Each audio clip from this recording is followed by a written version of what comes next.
Hello and welcome to my channel. Today's topic is, does Kratom really cause hair loss?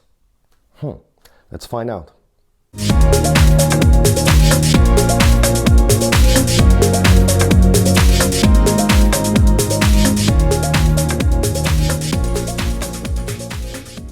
Alright, so I did a lot of research, not just here in the United States. I actually talked to quite a few vendors in Malaysia to find out what is going on. Why are so many people in the United States complaining about hair loss? And I had the pleasure to talk to Dr. Singh, who is a scientist in the University of Malaysia, who has been studying Kratom for a decade. And when I told him that so many people complaining about hair loss and some other side effects, he said it is so funny because they were using Kratom for centuries, the fresh Kratom right from the tree, making tea and everything, and he never had one single person complaining about hair loss. Think about it, they're using Kratom for centuries and they're using quite a lot. And if that would be the case, then half Malaysia would be bald, but they all have hair, they all have a full set of hair. So what is the problem here in the United States? Why do we have those side effects? And I also posted, the report from Dr. Singh. If you look in my description, you can read about it. I'm just breaking it down. So basically what he's saying is, what could be is that they alterate Kratom along the supply chain for multiple reasons, to make more profit. Of course, it's America, or for other reasons. So he can't even tell you with what it gets alterated, what substance they're using. But whatever they're using, that could be why we have side effects such as hair loss. Then number two is farm-raised Kratom. Here's the thing. In the beginning, we had wild and organic Kratom. But over the last, I would say, 5 years, there has been an explosion of Kratom users in the United States, all over the world. Now the demand went up, and there's only so much that grows out in nature. So they started creating those, farm-raised Kratom trees, miles and miles long.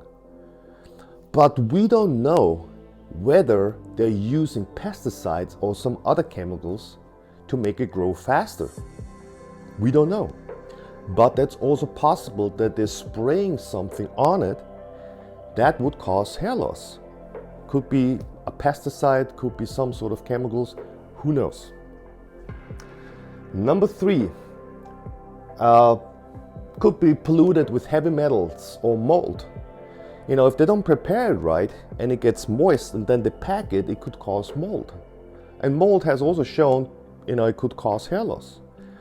And heavy metals, we know, if there's so many negative health effects with heavy metals in your system. So if they have any kind of heavy metals, in the Kratom and you're consuming tons of it every day, that ends up in the hair follicles and kills it, and you get hair loss.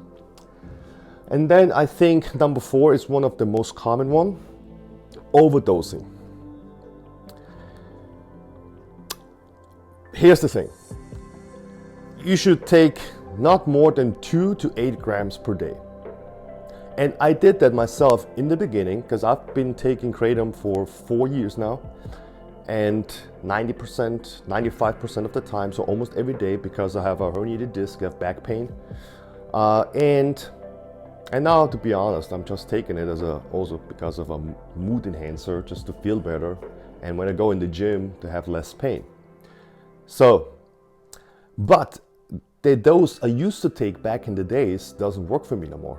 I have to take at least 4 grams now at once to have the same effect, because it's just coffee. The body adjusts after a while. But here's the problem: if you take too much of the Kratom, that could also cause hair loss, and let me explain why. Because most people don't know, but Kratom is an immune stimulant. It's an immune stimulant herb. And if the immune system starts overreacting, it can attack your own body. And here's the thing: when your immune system is overreactive and attacks your own body, okay, so it could restrict your blood flow to the hair follicles, and it also could cause inflammation in your hair. And that's why some people are reporting they can pull out patches of hair, even female, not just male, both. That's also a possible side effect. By the way, this one has been reported a lot in the United States. It's never been reported in Malaysia. So now it's also questionable. Is it really because we're taking too much Kratom and we have and it's causing an overreactive immune system? Having a great immune system there's nothing wrong with it. It keeps coronavirus and everything away. But if it's so strong that it becomes an autoimmune response and it attacks your own body, is that really possible? Or is it more likely, like what Dr. Singh said, that it's alterated? Who knows, right? And then also number 7, I know there's a lot of people now watching this and you might have hair loss because of Kratom, but I'm just saying, keep in mind, there's paid bloggers out there to spread misinformation that get paid by big farmers. We know that Kratom was illegal for a short amount of time because big pharma, were fighting Kratom to get it out. Because let's face it, they noticed a big drop in pharmaceutical painkillers, and they're all about profit. They don't care about us people. So they try to take it off the market, but then thank God, hundreds of thousands of people went in front of the White House to protest, and thank God, there were doctors that could actually show that it doesn't have all those bad side effects to be scheduled as a Class A drug. So now it's back on the market, but they're still fighting it. Now how they're fighting it? To spread misinformation all over the internet, to scare you not to take it. So keep that in mind. So those are basically, all the problems. And like I said, I talked to Dr. Singh, who is a professor at the university, it's the Science University of Malaysia, and he's been studying Kratom for a long time. And again, none of the side effects have been reported. So now let's go to the happy ending. Now, these are all the problems, and now I'm going to offer a solution on how to fix it, about how we can overcome hair loss from Kratom. Not just Kratom, it helps you anyways with hair loss. All right, so number 1 is no brainer, take less Kratom. Taper down to like 2 to 8 grams per day. Don't do too much, and don't do it like 24 hours. Give the body, time to heal, especially your hair. And then take a multivitamin or biotin, omega-3 fatty acids, fish oil, iron, or you just take a hair nail supplement that basically has everything in there that's good for your hair anyway. There's multiple companies out there. 3, if the hair loss is more severe, get Minoxidil. Now here's the thing, Minoxidil is basically the main ingredient of Rogaine and all the other over-the-counter hair preventatives. So basically what it does, it stimulates your blood flow to the hair follicles. And it also lowers, a little bit your blood pressure, which is not a bad thing. Because initially, in the 60s, when they invented Minoxidil by accident, it was meant to be for a blood pressure medication. And then when they noticed that the hair was growing, they started using it and topically. And for the last few decades, it's been helping people, stopping hair loss. Then we have Finasteride. Well, that one is only for men. I would only recommend for men. Finasteride is basically a DHT blocker. So it's basically the way it works. It stops the conversion from testosterone to DHT, and we know when we have too much DHT, that also attacks the hair follicles and falls out. So we don't know if Kratom, converts to DHT. Again, everything I'm saying here today is there hasn't been any studies on it. I'm just basically did a lot of research, also overseas, talking to vendors and talking to Dr. Singh to see if they report the same issues. And what I found out is it seems like only the United States has the problem with hair loss. So I really believe that the Kratom we get here, not all of it, but a lot of it is adulterated. And that's why we have those issues. And then we, number 5, no-brainer, healthy diet.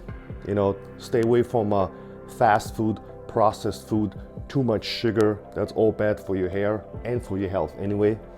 Then collagen. We know collagen helps skin, nails, hair, gets the hair thicker. Saw palmetto. Saw palmetto is basically a natural supplement that is very similar to Finasteride. It blocks the conversion to DHT. Now that one you can also, even females can take that, they don't really have that issue with DHT like we have, we men. But that's basically a plant-based supplement which anybody can take. Then also, no-brainer, have enough protein, because protein, is for your skin, for your muscle tissue, for your nails, for your hair. And then that one really works. That's my favorite, microneedling your hair, or let's say your scalp. So you have either you can use a hand microneedling device, or you use the microneedling pen. I have one, and the pen is basically pushing out like 21 or 25 of needles in your head, and it keeps like puncturing your head and creates the blood flow which your hair needs to grow. Because think about it, we said that Kratom is also could cause inflammation in your scalp and also restricts the blood flow because of an overactive immune system. So when you microneedle, you basically get that blood flow back to your hair follicles, and it grows. And by the way, there's been tons of studies, so you can look that up online anywhere. Microneedling hair grow, it really works. All right, thank you for watching. I hope this was helpful, and hopefully that I brought a little bit more understanding and light in this confusion, whether Kratom is causing hair loss or not. Like I said, I really believe that a lot of the Kratom is not clean and it's adulterated when it comes here to the United States because of whatever reasons, more profit or anything. Because if that wouldn't be the case, people in Malaysia would report the same issues. And since I was talking to Dr. Singh, and he basically said the same thing, that he hasn't seen anybody, not even one person reporting hair loss because of Kratom.